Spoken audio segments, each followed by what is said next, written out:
The solution to everything you're in, my friend, will only be in the sessions of the serenity of the soul. Jack, listen, come with me. Consider it just work. Just try. In the end, you're a journalist on mysteries and strange stories.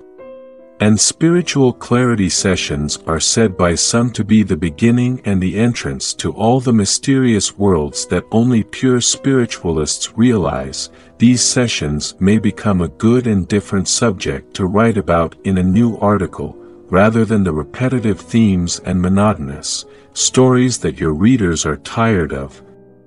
Jack responded to Daniel and said, I've heard a lot about these sessions. But I ask, what will these sessions do to me? And what will change? And how? Daniel said, the sessions of the serenity of the soul will reveal your sight and heart, and you'll get yourself back again, the self that your sweetheart, Carla, robbed you of when you decided to leave you easily only for her job opportunities in distant countries. Excuse me, Jack. I don't find any convincing justification for the situation you got to after your story with Carla ended. She saw nothing in life but her own interest, and she was neither the most beautiful nor insomnia nor the most feminine of the girls and women around you in your life, and I think many of them dreamed and wished you could see them or take a little care of them. I want to know a compelling reason why you fell in love with Carla. And to adore her all that adoration. Jack said, maybe everything you said, mate, is true, but maybe also what you said was the reason for what I am now. When love strikes your heart without cause, justification or motivation, then you are really loving a heavenly love that stems from the core of your heart, a love that many will not understand, a love that is hard to remove from the heart even after tasting the bitterness of parting with beloved that makes everything in life bitter, or by saying truer and more accurate makes life tasteless. Daniel said, life is beautiful and full of honey sweetness, my friend. You just need treatment to restore your sense of taste to its origin so you can taste sweet again. After many attempts by Daniel, Jack agreed to go with Daniel to one of the spiritual clarity sessions that Daniel is used to going to with some of his mysterious friends. On a rainy winter night, Daniel passed Jack in his house and they went to a strange house covered in dense trees in a neighborhood in Virginia, in the United States.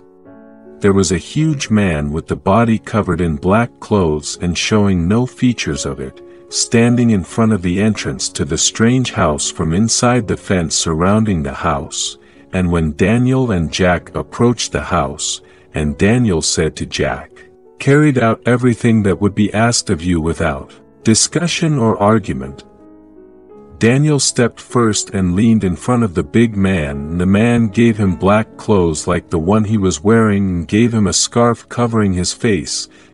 Daniel also dressed in black and pointed out to Jack that he was entering the house.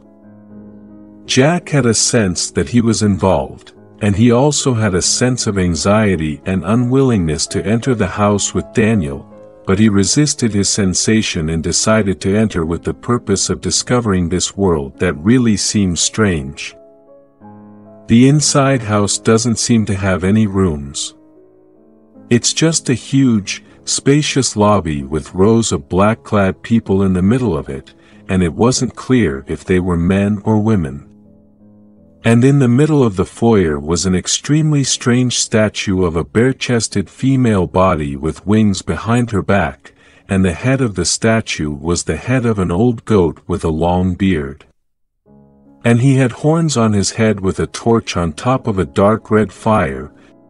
This statue was seen by all those sitting in the foyer, and the statue was also looking at them wherever they sat in the arched rows that wrapped around it. The statue in Jack's soul provoked a bit of turmoil. By virtue of his work writing about the unseen, the paranormal, the strange stories, he knew very well who this statue was and what it represented.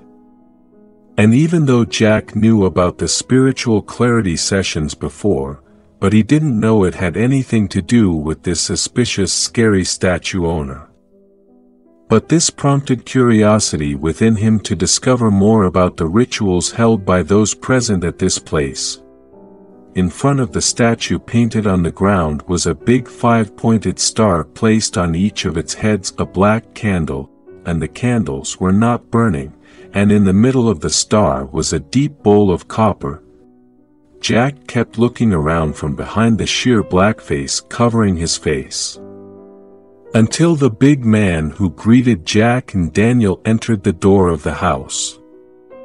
The man pointed to Jack and Daniel on 2 empty spaces in the first circle around the statue, and they were actually only the 2 empty spaces amid the places filled by the rest of the black human blocks sitting on the marble floor in 3 consecutive rows, and separates each row from the other a row of unburned candles. Daniel and Jack sat in the places reserved for them, and the big man began lighting the 5 candles placed on the star's 5 heads and blowing into the copper bowl, igniting a high flame of fire, after which all the candles in the foyer burned wondrous and dazzling. After lighting candles, the man prostrated in front of the statue and chanted some words asking for the appearance of the crown of fire and the son of lights, ambassador and minister of the Prince of Light in the 3rd territory. The man would say and repeat, "Let you show up, my princess, so that the warmth of your fire and his hot fire will run through the blood of the servants who came to his home for the sake of tranquility and love." Jack was the only one fascinated by what was happening, and he looked everywhere to see who the Prince of Light minister was and where she was going to get out. There are no doors or windows in this foyer, only the entrance door, the door closed by the big man with the face covered, who Jack will later know this man's name is Gerol. The ritual began, and Gerol's voice calling out the so-called crown of fire, the lady, whose features appear blurry behind the sheer black robe that covers her from the top of her head to the bottom of her foot and reveals with shaky candlelight her naked body hidden below. Lady, crown of fire, sat down in the middle of the 5 on-the-ground star amid candles in front of the fire bowl and beginning to echo the words of a charming tone. Jack felt as though he was aware and familiar with the strange words being said, but was unable to remember what precisely that talk was, which might have touched his ear before or perhaps read it in a book. Ms. Crown of Fire's voice was so charming that Jack felt his soul melting with every word she uttered, so he closed his eyes and unconsciously continued with her echoing what she was saying, and he was unable to understand what was being said. Jack diving into a state resembling complete drunkenness, deep euphoria, and complete satisfaction, until he woke up to the silence of Ms. Crown of Fire. Jack opened his eyes and found that all the stacked candles were extinguished, and the crown of fire doesn't exist, and all those present are gradually leaving one by one. And their shadow was visible from the door that they were handing over the black robes to Jarrell, and they were going out in a tight system and arrangement. And no one left before the one before him left. And it's not just them exit, it's a requirement that everyone who goes out walk away completely, so that no one would see any of the other attendees, and that's a condition of the spiritual clarity sessions, and it was only Daniel and Jack who knew each other.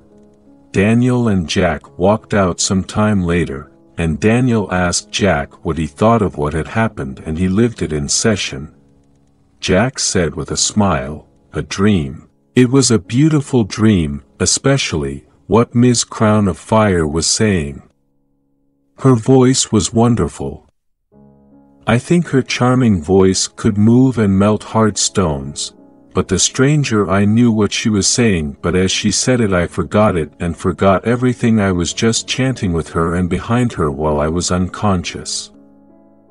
Daniel laughed a lot and said, "Sorry my friend, Miss Crown of Fire wasn't saying anything. She was just muttering tones and groans with her melodious voice." And the servants of the Lord of Light present each heard in his ear the most that had happened to him in his life and caused him happiness. Jack looked at Danielle with astonishment and kept trying to remember the words he said and thought it was Lady Crown of Fire who was saying it. He suddenly looked at Daniel in astonishment and said, "I was saying the words of the message Carla sent me after I confessed my love to her. Then she felt shy about responding directly to me, so she sent this message in which she confesses her love to me. This message I have read over and over, and every time it has been making me fly and dance from happiness. Oh my God, how did I not notice that the words I said with the crown of fire are the words of Carla?" Daniel said, "I want to ask you a question. Do you still feel now the love and longing for Carla?" Jack was silent as he seemed to think. Daniel told him, "Good, you seem to think first and ask yourself, and you didn't reply directly like every time I asked you about your feelings for Carla. You always didn't hesitate and respond thoughtlessly and say, 'Yes, I love her and the madness of love kills me.' Congratulations, my friend. You were treated only from the first and maybe last Serenity session. I don't know. It's not in my hands like it is not yours." Jack said, "I don't understand. What does that mean?" "But wait, I've been your friend for a long time and you've never told me you belong to the Sons of Light and the servants of the Lord of Light." Daniel said, "My friend, the Sons of Light belong to a secret entity.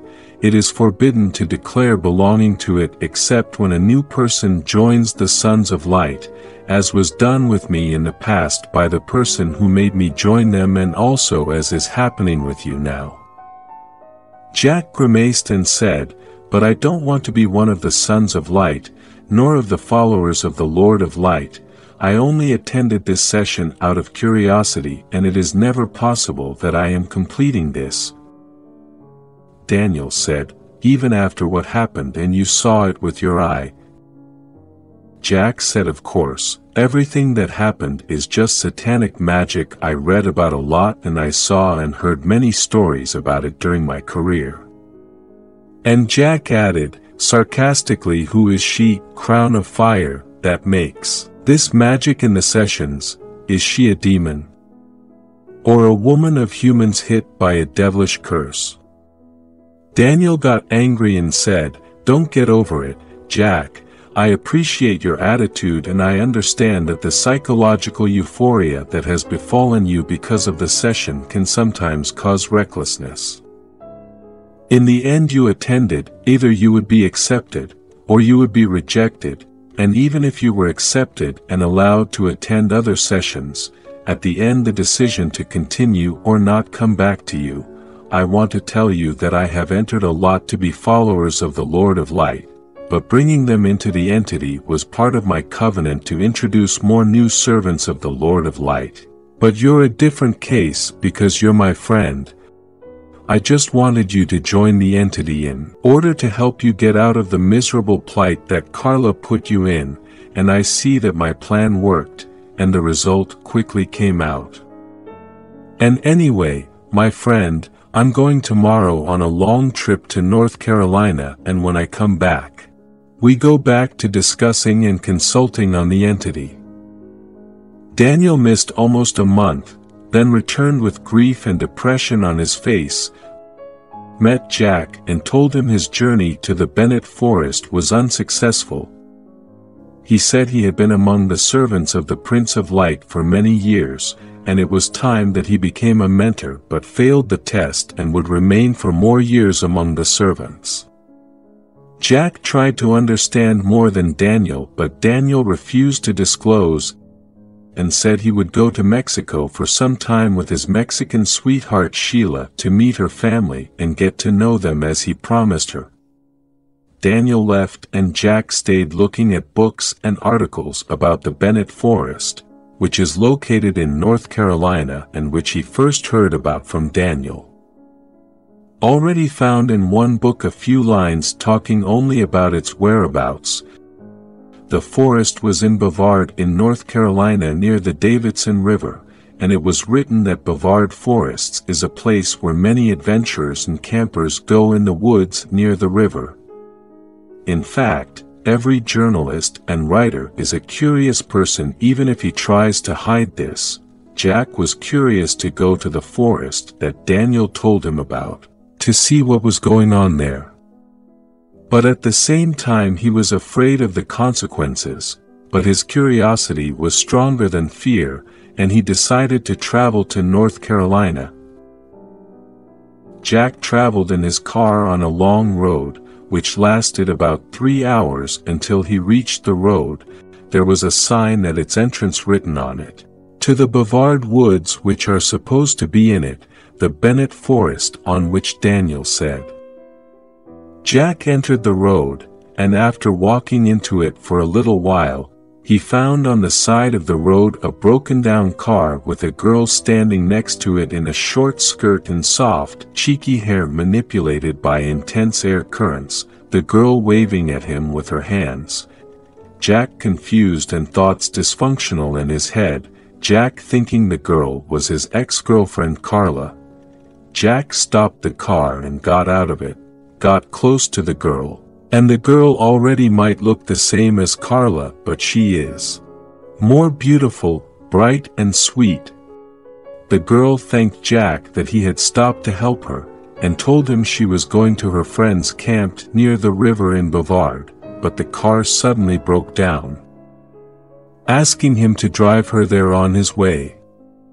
Jack agreed very happily, and the girl sat next to him, and Jack drove the car on their way to the woods, and the girl started showing him paved side roads where he drove easier to get her where she was going, and she told him that the place she was going to was close to the Bennet Forest, which he said he wanted to get to it. As the car drove down winding roads, Jack asked the girl for her name, and she said, "My name is Norma." Jack smiled and looked at her and said, "Your name is normal.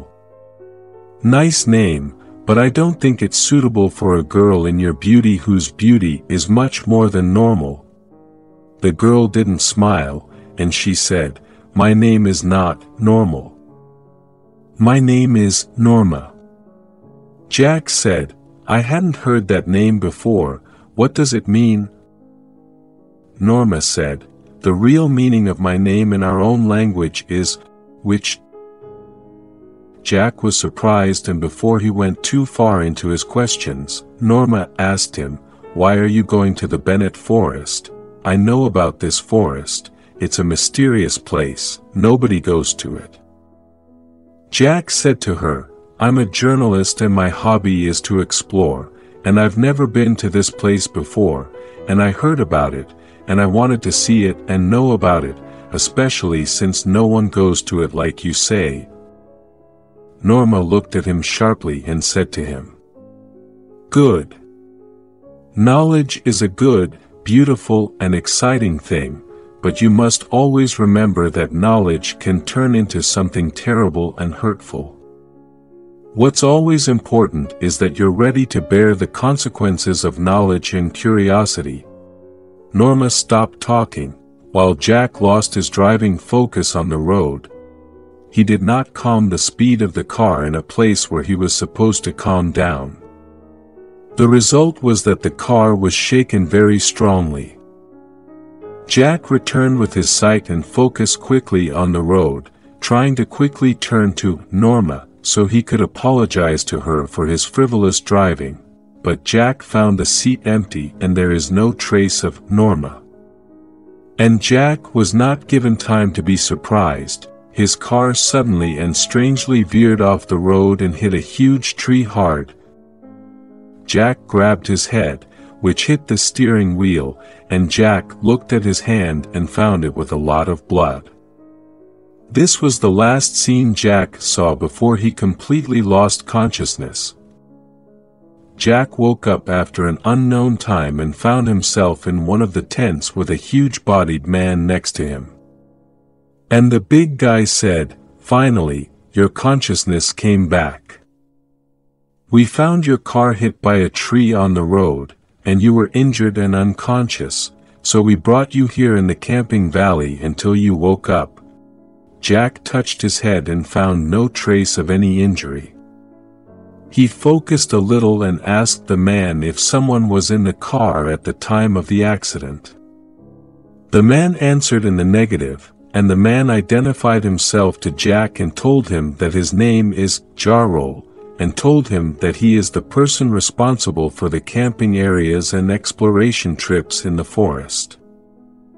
Jack told him he came to this place to get to the Bennet forest. Jarrell looked at him deeply, and he said, "Bennet Forest is close to here, I could get you to its entrance. Maybe we'll go tomorrow, if you're fully healthy." The next day Jack went with Jarrell in his car for the Bennet Forest, and the rain was pouring down from the sky heavily Jack had never seen before. Jarrell told him that it usually rains a lot, but not like this, and this is probably the most intense rain he's seen since he was in the forest area. They went by car, until they arrived to a forest of dense, tangled trees, which Jack initially thought was the Bennet Forest. But Jarrell denied and said this is not Bennet Forest. Some time passed and the rain stopped. Jarrell stopped the car, told Jack to get off the car, and told him this is Bennet Forest. Jack looked on amazingly and said to Jarrell, "Okay, how do we get to it, while this huge river separates it and us?" Jarrell told him this river, which you see, is a not-so-deep river in which the Davidson River pours excess water. And most of the time we can get through it by car because the water level is going to be not high, but because of the unprecedented rain, it has become a deep river, and can only be crossed by boat. You can stay here, and I will go to get a rubber boat, and I'm not gonna be late for you. Enjoy the river and the trees, and you don't worry about anything. There's nothing to worry about here. Jarrell was gone, and Jack sat under a tree with dense branches and leaves on high ground opposite the river, and he was looking at the other side of the river, specifically at Bennet's distant forest, which was on it. Jack waited for Jarrell to return for a long time, and when he was bored, he got up and walked a little closer to the river, which seemed to be muddy water and carried many plankton because of the heavy rain. But as soon as Jack approached the river, the water quickly began to shift from turbid water to pure clear water that clearly exposed everything below it, from swimming fish, aquatic plants and shells. Jack was amazed, and curiosity drove him closer. He put his hand in the river and touched the water, filling his 2 hands from them, and the water descended among his fingers in silver blue. The water looking like melted stars flowing between Jack's fingers. Jack stood enchanted in front of the river for seconds, after which he heard a soft, calm, charming voice saying, "Welcome to your new home, Jack." And she came out of the trees. She wore a black robe, framed with silver pearls, and she approached him and said, "I was sure you were one of the chosen ones, from the first time I saw you with Daniel, and my assurance increased when I was with you for a while, and it became an unquestionable certainty when you came to the spiritual clarity session. Today certainty has become a visible truth. The Holy Vardim River, whose clear water appears only for the chosen ones, those who have come to see no real meaning in human life, and they're looking for sophistication and serenity, either by going up the sky, or by diving into the bottom of the earth. You're in the right place, Jack, in the kingdom of the third territory, the kingdom of Vardem, son of the revered Lucifer. She finally revealed her beautiful face. It's Norma, it's also the crown of fire. Norma, which Jack met on Bennet Forest Road and disappeared into his car, is also the witch of the spiritual serenity session. Beauty Norma gave Jack no chance to respond or ask. Said to him, "Get ready now, we will cross the holy river. Pain will be difficult, but Vardim and his bliss deserve pain for them." Suddenly out of the trees were ghosts hiding their bodies and vague faces in dark red-colored clothes, and they began to chant hymns and songs with creepy and terrifying tones. Jack felt that his flesh was slipping from his bones from the intensity of the pain. Jack shouted thunderous cries, the echo of which covered the forest. And Jack didn't feel what happened next, and didn't know how he crossed the river. After an unknown time, Jack woke up in a wonderful cave, his walls covered with pearls and sparkling stones with fragrant pungent smells. Jack was sleeping on a soft and comfortable bed and was looking around, trying to regain full consciousness. He was surprised by the girl sitting next to him on the bed. Beautiful girl, wonderful beauty, Jack knows her well. She's Carla, but looks much nicer than he knew her. Jack said, in disbelieving tone. "Carla." She told him, "No, dear chosen human, there's no Carla. I made Carla, and I appeared to you in her form in order to create the opportunity and the beginning of the road that would bring the chosen one home to the holy land of circumambulation, the land of the huge black pyramid." And the girl touched Jack's eyes with her hand. Jack saw the girl in her true form and, surprised, said, "Norma." She told him, "It's true, I am a Norma, and also a crown of fire, and the minister of the Prince of Light in the kingdom of the Third Territory, the kingdom of Bavard. Bavard is the servant of the Prince of Light, and his son, a resident, and the keeper of the holy black pyramid." Jack was looking at her in silence, missing all his powers, unable to argue or ask. All he said was, "My curiosity for knowledge and exploration are the ones who brought me here. That's enough. I don't want to know or explore anything. I want to go home and my life and that nightmare ends." Norma laughed and said, "It's too late, dear.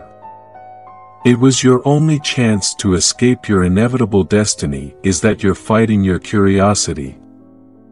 And that you were refraining from coming to this place. But the chosen ones, their curiosity of knowledge is much stronger than their fear, as evidenced by the fact that I see in your eyes now that you want to stay here, and you want to know and see and understand more, and find answers to the questions that go through your head." Jack said, "Why am I the chosen one?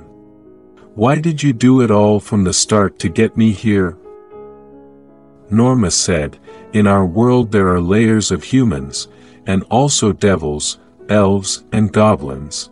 The lower class are the servants, and the upper class are the chosen ones. And between the two layers, there's a middle class, they're the guides. The lower class and the guide class. They are ordinary human beings who offer a blood covenant in order to belong to the entity of the followers of the Lord of Light, while the class to which the chosen ones belong, they are only from the princes of elves and have with them the rare few humans with the sublime blood, the blood of Sanhem Bennet. Blood that can't be hidden from a fairy like me. I've been and still see it running through your veins and hearing it in your heartbeat, breathing its smell that smells like a charming fragrance." Jack said, "I don't understand anything from what you're saying." She said to him, "You'll understand when the right time comes." Norma approached Jack and removed his shabby, dirty clothes from the length of the journey, poured magical silver water on his body, and dressed him in black clothes, decorated with pearls like the one she's wearing, and she grabbed his hand and they got out of the cave they were in. Jack and Norma emerged from the cave, and Jack was surprised by the paved mountain road lined with men and women in black robes and bowing to Jack and Norma. Among those standing on the road was Jack's friend, Daniel. Jack turned to him and Daniel smiled, a smile of pride, and bowed to him even further. Jack and Norma walked their way to the end of the road, which at the end of which was a huge closed door. When they approached the door, Norma muttered with a few words, and the door opened and Jack crossed with Norma, and the door closed behind them. Everything was suddenly different. The weather is different, there is no longer any human existence, only Jack and Norma are in human form. While all those present, they were in a terrifying form and close to the shape of the statue that Jack saw in the middle of the house where he attended the spiritual serenity session with Daniel. Naked human bodies, heads with animal features and hoofed feet. Jack was terrified and his body trembling, but he was trying to control himself. He walked with them on a ramp road, descending into the unknown. The road was long and the descent continued for a long distance, until they arrived to the intended place underground, where the land of the huge black pyramid is located. This place had a wonderful marble land and its roof was as far away as the sky, and it was in the middle of the frightening void, a huge pyramid of dark black color. Its stones appear to be cast from a strange metal. The pyramid is surrounded by 4 large black pharaonic obelisks as well. All the obelisks had torches burning with fierce fire at the top. The black pyramid had a closed door with an unburned torch in front of it. The pyramid was emitting strong energy, which Jack felt as it ran inside him, and made him feel chills, comfort, happiness and tension at the same time. Next to the pyramid was a stone wall with inscriptions on it, also written strange letters. Norma told Jack, "Everything you want to know. Your great-grandfather left it to you written on the wall." Jack said to her, amazed, "Grandfather, how's that?" Norma didn't answer, and Jack was a little silent as he looked at the wall from afar. After the silence, he said, "But the written language seems to be an old language. How am I going to read it?" Norma told him, "You will read it easily. Whoever turns the murky river water in their hands into clear water will surely be able to read the message of Sanhem Bennet." Jack approached the wall, started reading the script, and was astonished that he was already able to read and understand it. And that was what Jack read. "He will not arrive here, or in the other 4 territories, except who holds my blood and who is from my descendants. You are the chosen one who will unite with the light in his Lord, and you will complete what was begun in ancient times. Water the holy torch with your blood. Wait for the smoke to come out and the torch to catch fire. And, when this happens, it will be proof that you are truly the chosen one and that you are my grandson, the grandson of Sanhem Bennet. At this time, closed doors will open for you. And you will combine with the light and the Lord of Light. The circle of the star of ancient magic will close. The desired dream will come true, and control of the earth and the whole world will be for my offspring." Jack stood confused and didn't understand the meanings of the words he read on the wall. Norma said, "Sir Jack, you are a descendant of Sanhem Bennet, a priest who lived in and died in ancient Kemet thousands of years ago." Jack said, "Kemet. What is Kemet and where is it located?" Norma said, Kemet is the real name of Egypt in the pharaonic ancient time. Jack said, "Well, but what about Sanhem Bennet, who you're saying is my grandfather?" She said, "Sanhem Bennet is the brave, rebellious priest who decided to control people's minds and subdue them to him. He also decided to rob the central authority in Kemet, but the king of Kemet, along with the high priests and the guards of the throne, were never as weak as Bennet thought, so they nullified his plot and banished him to the arid desert in the Far East. In the distant desert, it was the first encounter between Bennet and the great Lucifer. The first covenant was concluded, and the plan to control human beings and the rule of the whole earth, not just the Kemet rule, was drawn up, and in their meeting, Bennet and the revered Lucifer agreed to divide the land in an undetectable secret form into 6 territories. 5 territories, built at the center of each of them, a huge magnetic pyramid. If fake lines are connected between the 5 pyramids in the 5 territories, Lucifer's magical pentathlon star will form. The star with the 6th territory at its center, the territory where revered Lucifer lives below his huge statue. Each of the 5 pyramids is considered to be the home of one of Lucifer's 5 sons. And this son is the ruler of the territory where the pyramid is located, and governs it jointly, with a chosen human being. From the offspring of the priest Sanhem Bennet, as the old agreement says, and the last human chosen, in this 3rd territory, died 3 years ago. And since then, I was tasked by Lucifer's son, Bavard, with searching for the person who carries the holy blood.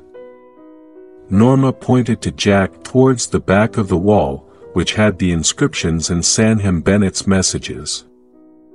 And it was, sculpted behind the wall, pictures of all the chosen people who had remade the covenant with Bavard. Jack was astonished when he saw the pictures of these people, who were all high-ranking officials, ministers and scientists. Norma looked at him and said, "Now it's your turn to continue, but before the ritual begins, I have to warn you, you are one of the chosen ones, so no rejection, no betrayal, no retreat, because the punishment will not be tolerated." Norma pointed to him on the dark side of the pyramid where some of the guards went with the torches they had.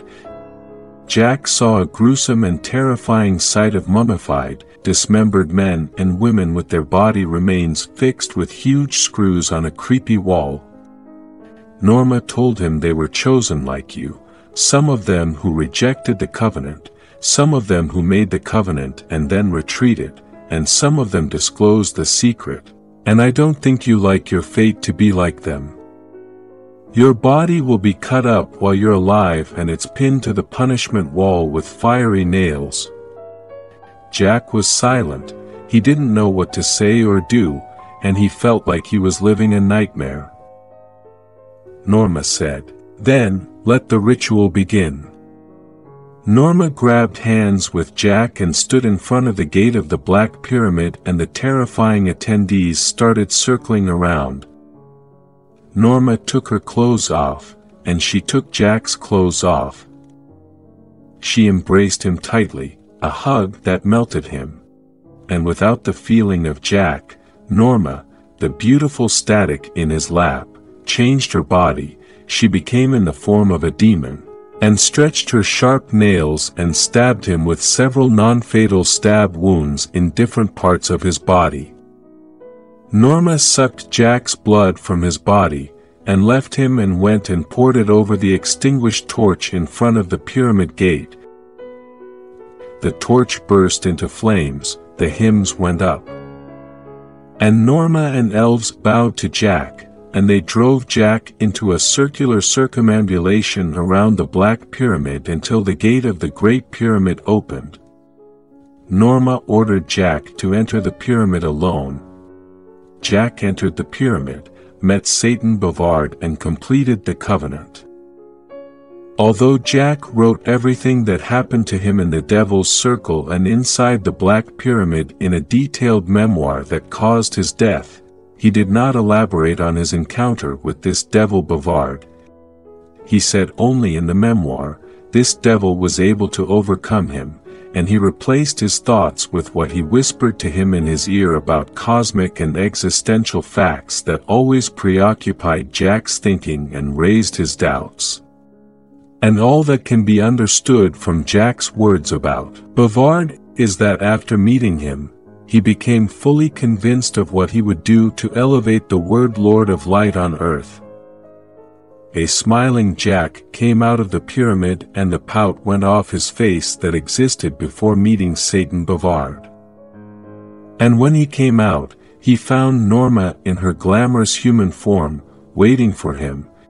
And she said, "Your beautiful smile, I haven't seen her since I was in Carla's form. You know, I liked you so much from my first meeting with you, and I liked your way of loving Carla and your way of even grieving her leaving you. I admired you so much that I wish I could actually be a human female named Carla. Jack, do you accept marrying me? You're always gonna need me for what you're up to." The smile went off Jack's face, he looked at her in a long silence. And after thinking he shook his head as he surrendered in agreement. In a grim satanic ceremony Norma and Jack were married, and in the midst of the horror ritual. Norma whispered into Jack's ear and said, "I want to tell you something. Your marriage to me was not your choice. I just wanted you to choose me willingly. You humans do everything in your life compelled, but you are greatly pleased by the euphoria of a false sense of freedom of choice." Jack said, "And are you, followers of Satan Lucifer, free to choose?" Norma's features changed and she said to him, "We and you humans are compelled, but we resist and we don't give up like you humans." Jack asked her, "Did you really choose to resist and not give up, or is that your inevitable destiny?" Norma looked at Jack in silence with some bewilderment, and she ended this conversation with him. Jack and Norma went to the Cave of the Pearls and stayed there for over a month.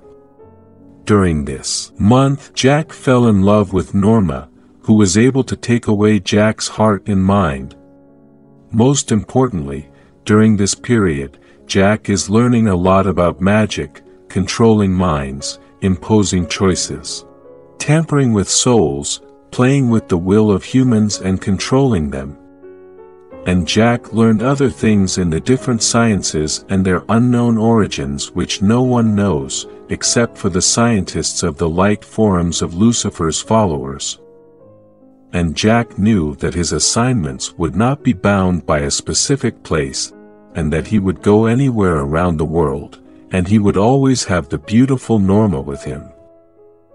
After a month of marriage, and Jack's return to his home with his fairy wife, Norma, some time passed, and Jack reached an important call telling him that he had been assigned to the cultural attaché of his country's embassy in Egypt.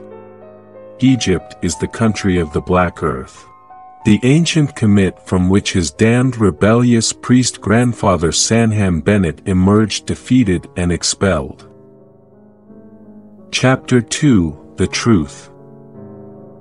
From thousands of years BC in the land of Kemet, ancient Egypt, in the ages before the beginning of the pharaonic dynasties, before the beginning of the blogging era and the recording of civilization, the young Dr. Bennet lived in the palace of one of the kings of the Kingdom of the South, the king who was over 70 years old, and whose name was Mikaitu. Many women were with him in his palace, among wives and concubines, all forced to be with him. Among the women of King Mikaitu was the beautiful young Timar, daughter of Minister Domsen, Minister of War. And the king was impressed and attracted when he saw Timar, and he made her one of his wives, and housed her in his palace. Her father rejoiced at his daughter Tamar entering the palace because this would ensure that he would stay in his place longer, more precisely, that he would remain in office as long as the king was satisfied with his daughter. Minister Damson ordered his daughter, Tamar, to do everything to make the king happy. Tamar was sad and oppressed but was ultimately forced to accept, because her refusal could mean she and her family were exiled from the kingdom. For this, Tamar agreed and inhabited the royal palace in great misery, but the unhappiness didn't last long, and unhappiness turned into joy and hope filling Tamar's heart. This happened when Mikai felt unwell in her room. Bennet, the mansion doctor, was summoned by the guards. Bennet quickly attended and checked on the king, who was just having some exhaustion, but during the check on the king, the young doctor's eye fell on Tamar. Tamar was tan-skinned, in the color of the sprouting wheat beans in its spikes on the banks of the Nile, and her long shiny black hair would cover the sides of her bright face and fall to cover the top of her bright white gown, and all the magic lay in her eyes. And one magical look of them deep in Bennet's eye hit him like a throwing arrow, an arrow whose prick in the heart restored attention to the doctor and quickly turned his gaze away from Tamar as if he had surpassed a beautiful dream, and paid attention to the king and gave him some tonic and refreshing medication.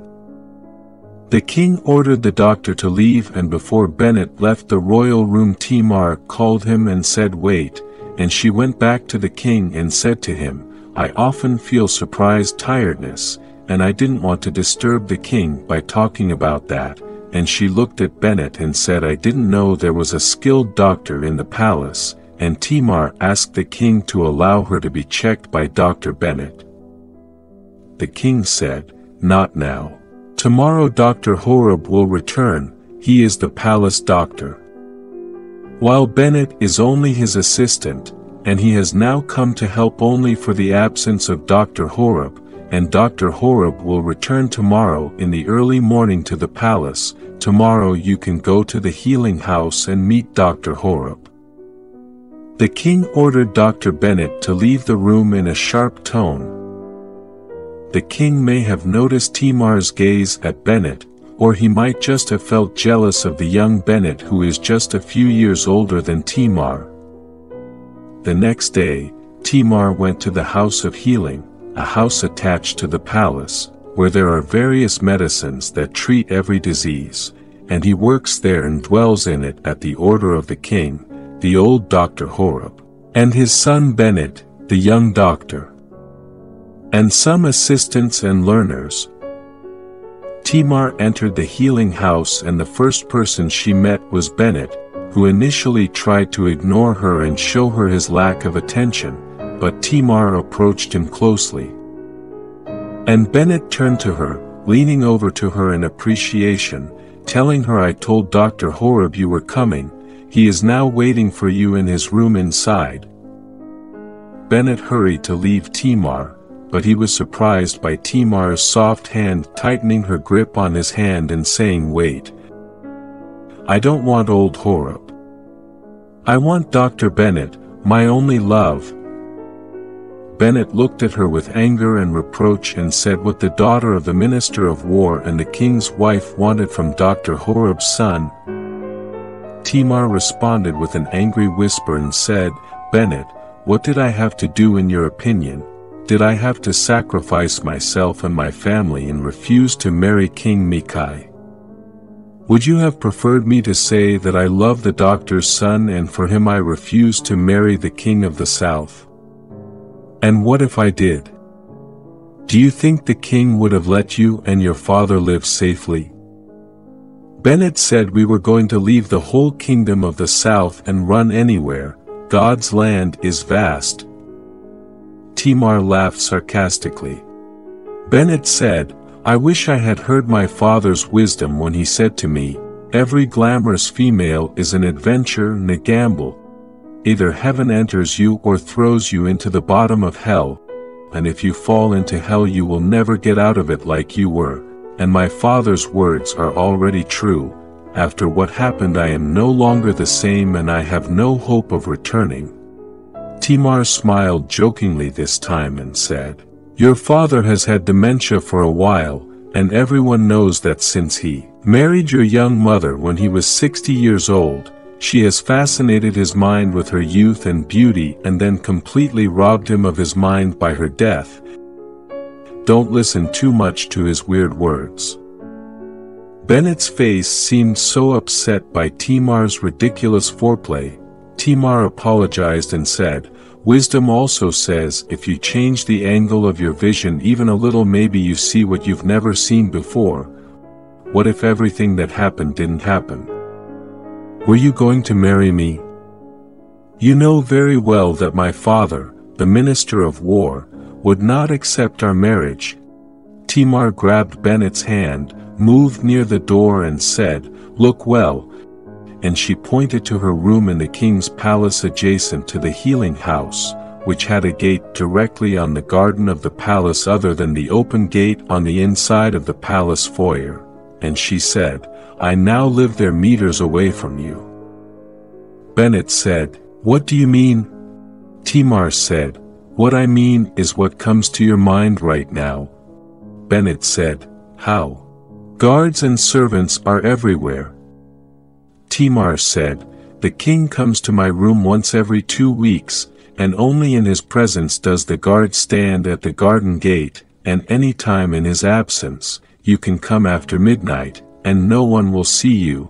I'll wait for you tonight." Timar is gone, and she leaves Bennet confused. Does he go to her as she wants and he wishes, or refrains, to avoid what might happen to her and him if their matter is exposed? Bennet let his imagination run wild and remembered the first time he met Timar 2 years ago, on the river bank, when he was sitting, as was his daily habit, near the river to watch the sunset, but this day was different. The king's palace had a large banquet attended by the kingdom's elders and their families. And the daughters of the ministers and governors of the territories were gathered in a fun session near the river shore, in a place where Bennet could see them well. Bennet peeked at them from time to time, and the girl with the loudest laugh and the pompous, brightest look was catching his eye, and in one of Bennet's glimpses, the girl's eyes met his eyes, and she smiled at him, a smile that made Bennet's heart almost go out of place.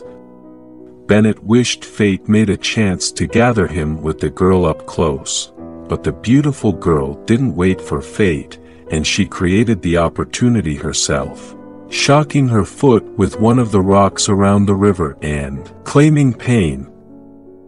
The doctor near the scene was called to check the girl. Bennet checked her foot as she looked at him with her breathtaking smile full of female magic, and when Bennet found nothing in her, he looked at her with astonishment. The girl approached Bennet, whispered in his ear and said, "Wait for me tomorrow near the silk market." Bennet looked at her amazingly, and the girl got up and walked away from him. The next day, Bennet actually met Timar, daughter of the Minister of War. She told him that when she saw him sitting near the river, he caught her eye and her heart shivered with love, and she asked about him and knew that he was the son of the king's doctor, and that he was also a doctor. From this day and this encounter at the silk market, the flames of virgin love burning with emotions and feelings between Timar and Bennet. Until King Mikai turned this flame into raging fire and deadly hell, that's when King Mikai saw Timar by chance. And he coveted her, married her, and joined her to the women of the palace. Bennet returned from traveling in his first memories with Timar, and after thinking, fondness and bewilderment, he eventually decided to go to Timar in her room as she wanted. Bennet went to Timar's room after midnight, and the room was illuminated by an oil lamp, the light of its fire reflected on Timar's naked body.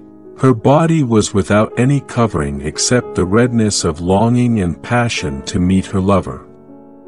Timar threw herself into Bennet's lap, sipped adoration from his lips, and she took his clothes off him, and the two dived deep into love and pleasure among the raging waves of adoration until they drowned altogether.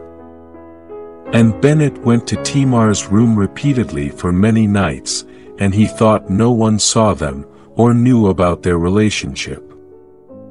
But contrary to what Bennet thought, there were those who saw and watched, preferring silence. Or maybe wait for the most appropriate time to speak. Bennet's relationship with Timar lasted months. Timar became pregnant, and the deluded Mikai held celebrations with joy and boast of the waiting baby.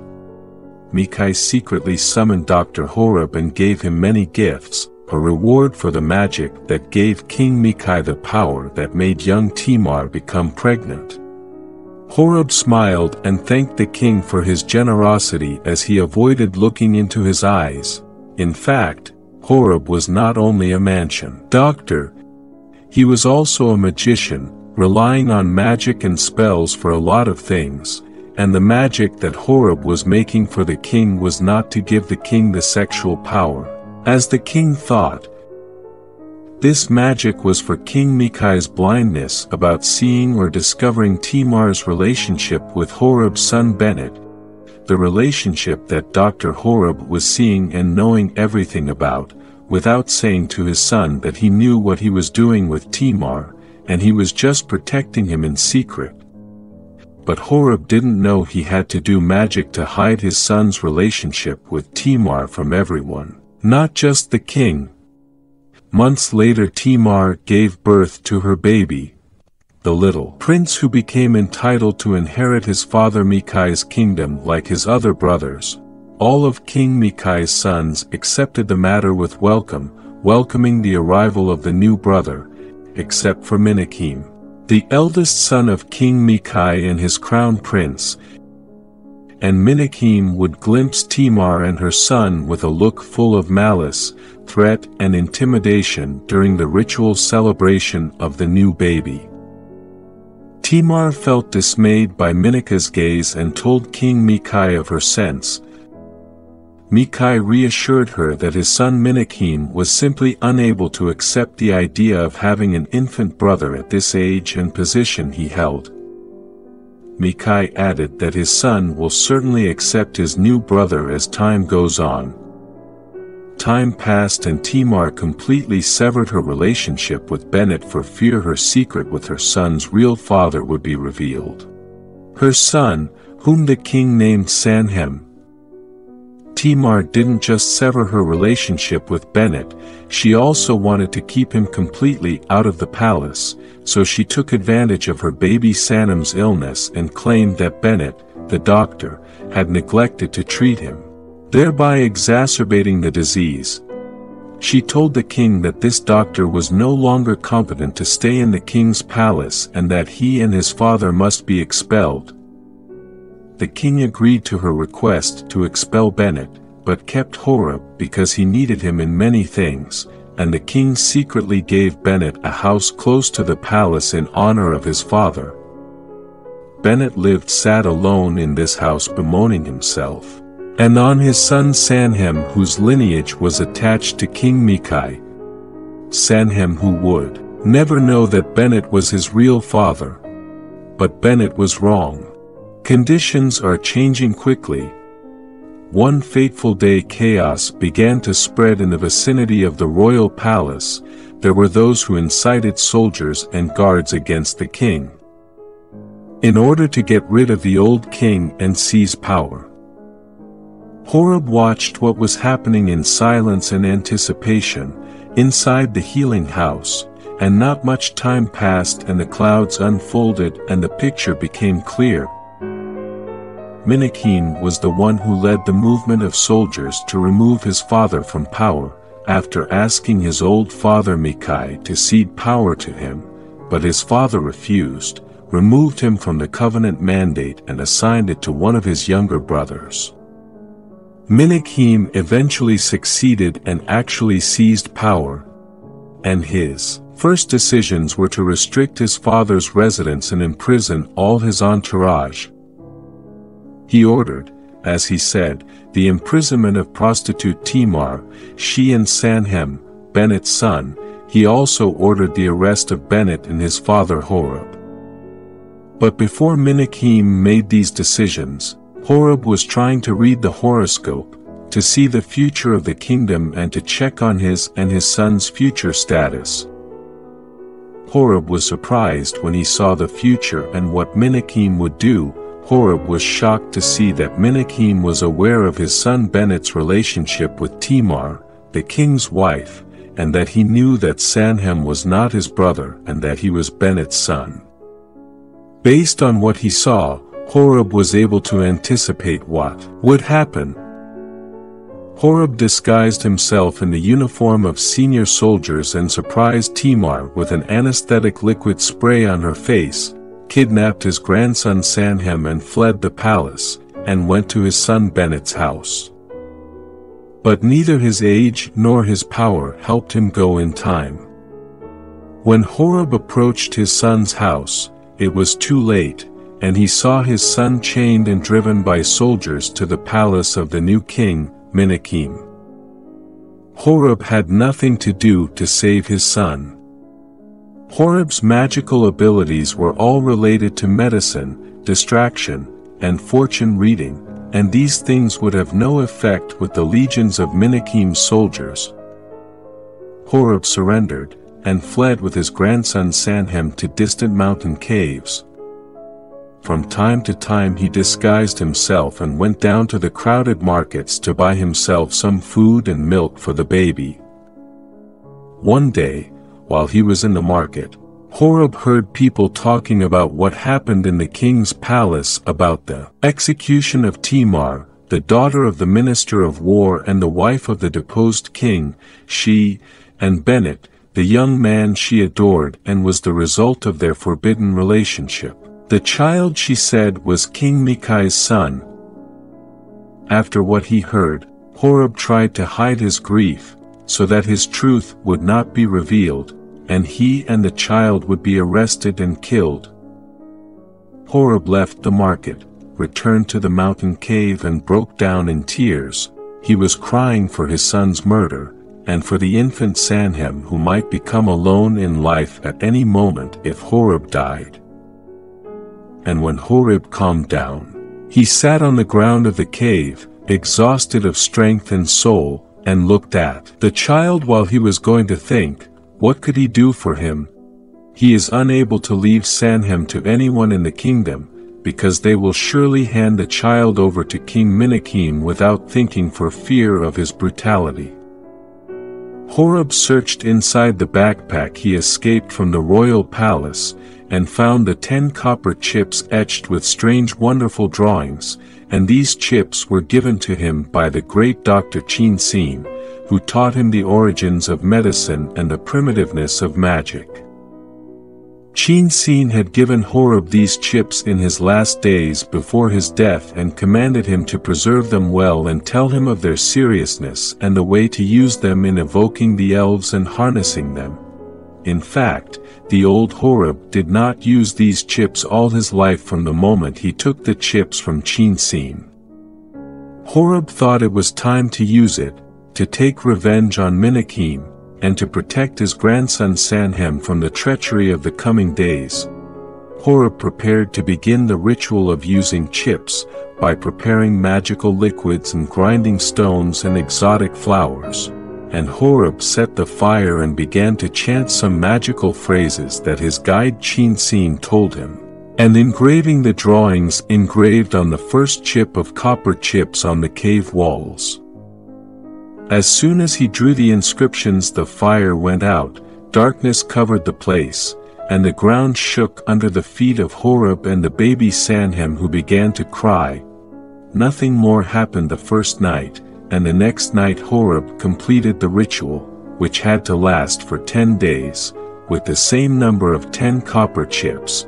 Horeb continued the rituals every night. Until the 10th night came when Horeb was at the height of anxiety and tension because it was this night that would show the result of his work over the past 10 days. On this night Horeb performed the ritual, and after he finished it, the fire did not extinguish and the ground did not shake as it had happened every day of the previous days.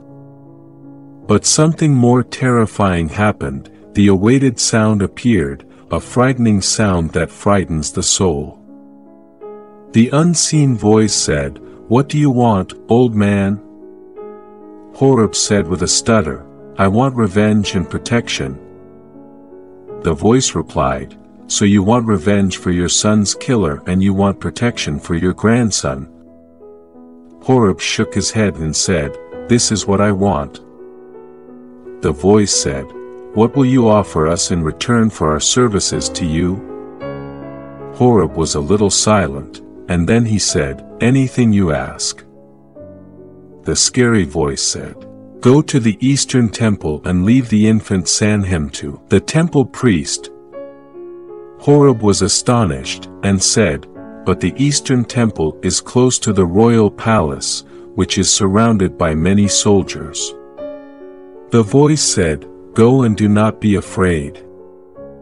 Horeb disguised himself and came down from the mountain with Sanhem and went to the eastern temple.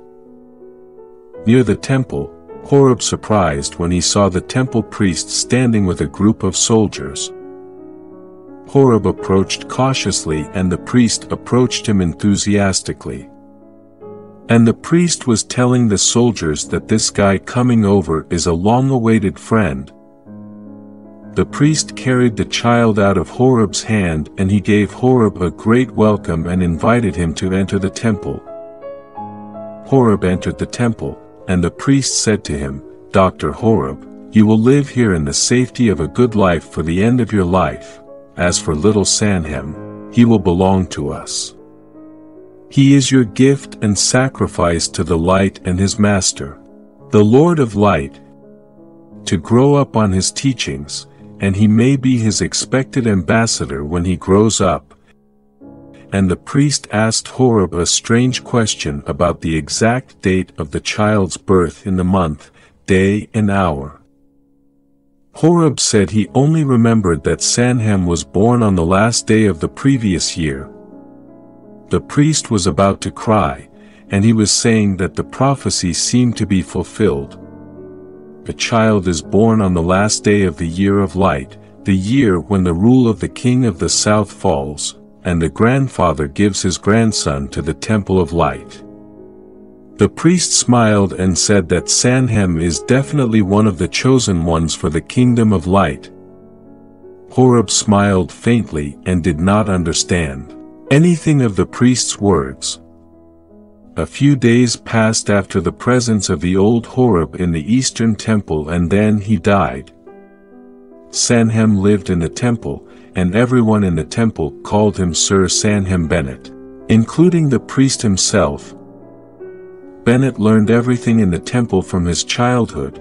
He learned all the known and hidden sciences and learned magic in all its categories, and the priest always told him that he was preparing him for something great he would know in time. Years later Sanhem became a strong man, while the priest became an old man and was weakened and debilitated.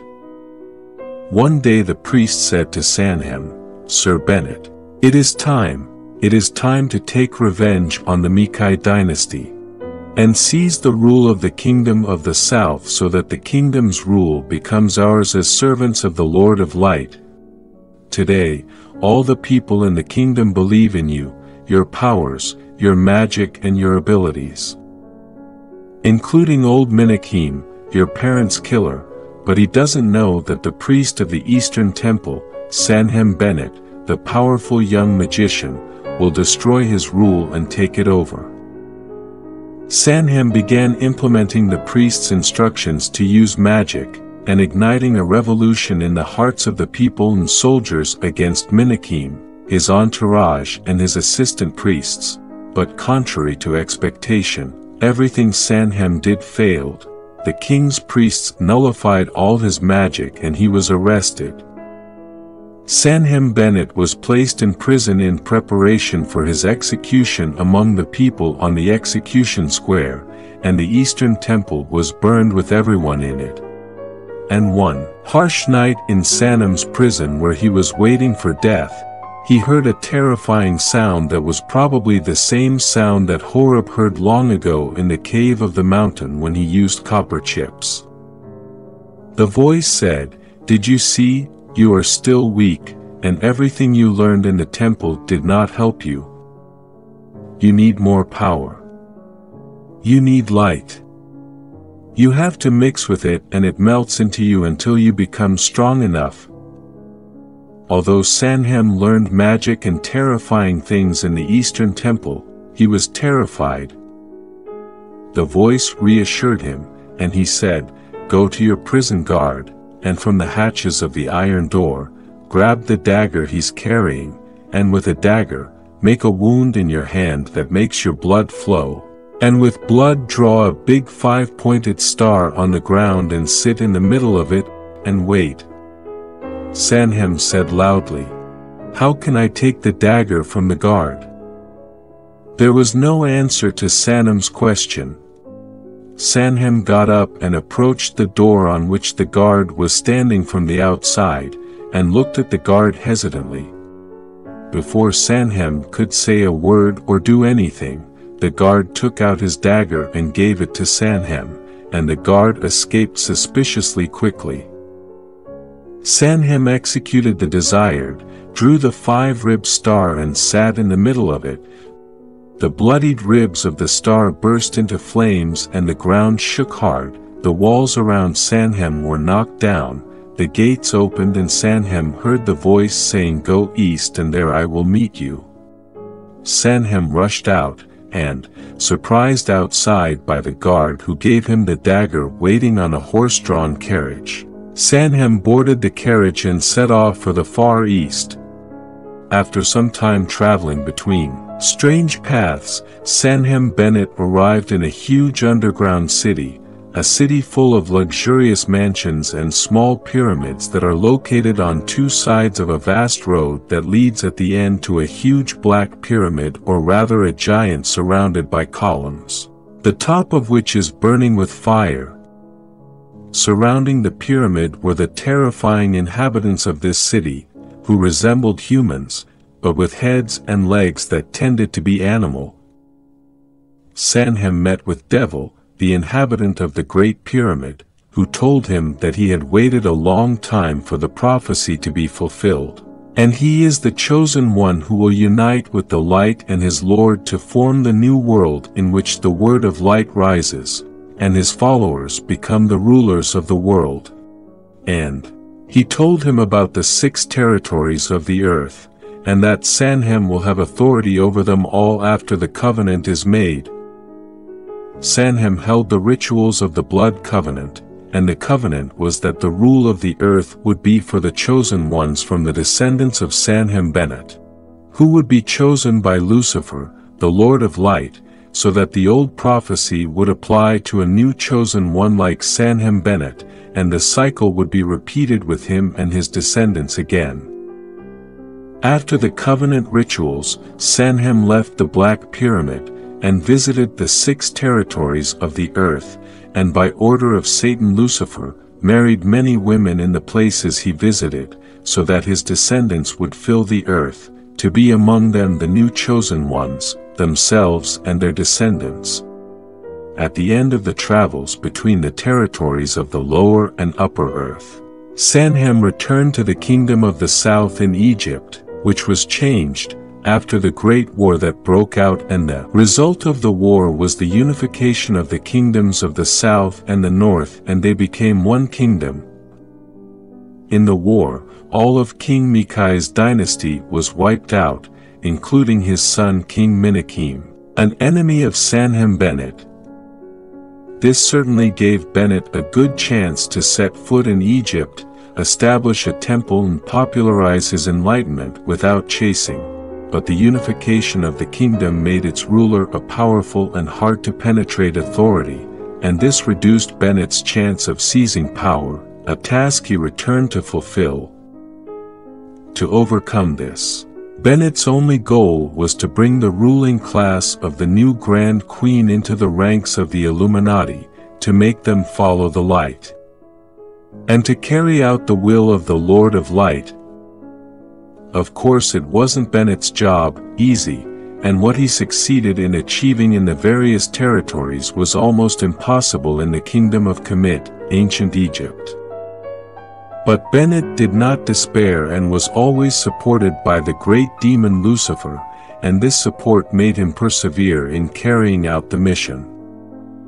One day while Bennet was in his temple, a woman in fabulous clothing, her face covered with beauty and attraction, entered the temple and asked to meet him. Bennet met her and asked her name at first. She said, "My name is Tamar." Bennet smiled and said, "They told me my mother was also named Tamar, and they also said she was beautiful, maybe like you. What do you want, Tamar?" Tamar said, "All I want is to be your servant. My husband was killed in the war and I have no one else in my life. And now I am homeless and I want to live in the temple." Sanhem Bennet laughed, and said to Tamar, "But the temple of light is entered only by a certain kind of women and girls, and it does not appear from your good face and your innocent eyes that you are one of them." Tamar said to him, "I know all the sexual rituals that go on in this place, and I'm not here for this thing and I'm never going to do it." And she whispered, "I'm here because I'm your only chance at salvation." Sanhem Bennet asked her with a sullen face, "What do you mean?" Tamar said, "You'll understand what I mean as the days go by. Just let me stay with you." Bennet agreed to keep Tamar with him in the temple out of curiosity, and also because of something mysterious in her that attracted him to her. The days passed and Bennet became obsessed with Tamar, a much deeper obsession than a man's obsession with a woman. Bennet wrote about Tamar, "She's superfine in attendance, soft in spirit, her voice like a songbird, and when she enters anywhere it feels like paradise." Sanhem Bennet also wrote, "Paradise is the antithesis of hell, and I did not know before Tamar other than hell and Lucifer's magic, and now I am in paradise. She has guided me on the right path on which apparent doom and true salvation will be." The above was the last thing Jack read on the wall of the pharaonic tomb, devoid of anything but the remains of an unmummified human skeleton whose identity puzzled the tomb's discoverers. Jack understood after what he read on the wall of the tomb that the skeleton they found in the tomb was certainly the skeleton of Sanhem Bennet himself, and that he was imprisoned in this tomb until he died, after Bennet rebelled against Satan Lucifer, and broke the covenant with him, after Tamar had shown him the way of truth and the real light. But before Bennet died, he engraved his story on the walls of the tomb, which Jack was able to read. Jack was highly suspicious that the Tamar who appeared to Bennet was the same woman who was visiting Jack in his dreams to tell him where the tomb was, and that she might in fact be the embodiment of the spirit of Tamar, Sanhem Bennet's mother, who had been murdered in King Mikai's palace in the distant past, and she came back in the past to save her son Sanhem and came back again, thousands of years later, to save her grandson Jack. And she may have saved a lot of the people that Jack saw hanging on the dark wall opposite the Black Pyramid in Devil's Land of Bavard.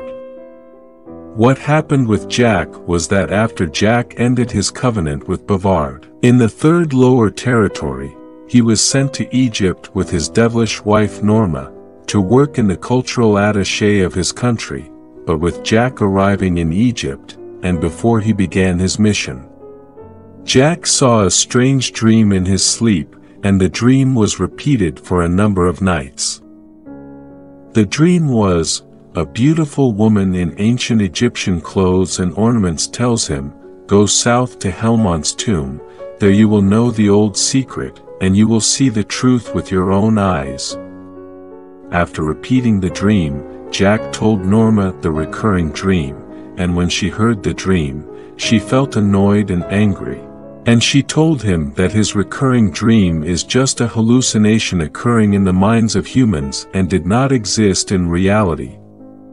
But Jack was not convinced by the words of the fairy Norma and used the magic of concealment that he learned from the devil Bavard, and thought that with this magic he could disappear from Norma's eyes, which watch him and follow his steps all the time. Jack traveled to southern Egypt and began searching and asking about the truth about the existence of Helmont's tomb. Jack actually discovered the existence of a tomb with this name, and this name goes back to the name of the Englishman Helmont Philip, the archaeological explorer who found this tomb. Jack knew that this tomb was strange and puzzling, that it was closed differently from the other tombs of the pharaohs, and was also different inside, as if the tomb was a prison not a tomb. When archaeological explorer Helmont discovered the tomb, only a human skeleton of a man was found in the tomb, and incomprehensible symbols and letters engraved on one of the tomb walls. When Jack discovered the existence of this tomb, he asked to visit it and come down to it. Indeed, he visited the tomb with one of the tour guides, who was surprised that Jack stood for so long with an astonished expression as he looked at the engraved inscriptions on the wall of the tomb, as if he understood the meanings of these symbols.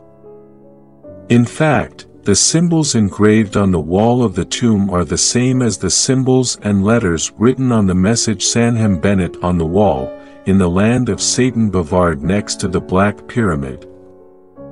Jack is certain that his great-grandfather Sanhem Bennet wrote this letter in the land of the Black Pyramid with the beginning of his agreement with the great demon Lucifer and before he knew the truth and saw the true light by Timur. And Lucifer and his sons are still determined to complete the old covenant with the offspring of Bennet's chosen men. Among Sanhem Bennet's chosen descendants are those who complete the path with the devil, and there are those who retreat, and their fate becomes the inevitable doom. After Jack read what was written on the wall, he asked his tour guide to leave him alone in the tomb and wait for him outside. Jack sat on the floor in silence, looking at the wall and thinking about what he should do after the truth he knew. But the silence did not last long and ended with Norma's soft voice. Norma said to Jack, "I've told you before, knowledge and curiosity have a terrifying side. I tried to stop you from knowing the truth, but your curiosity made you continue and eager to find out the truth.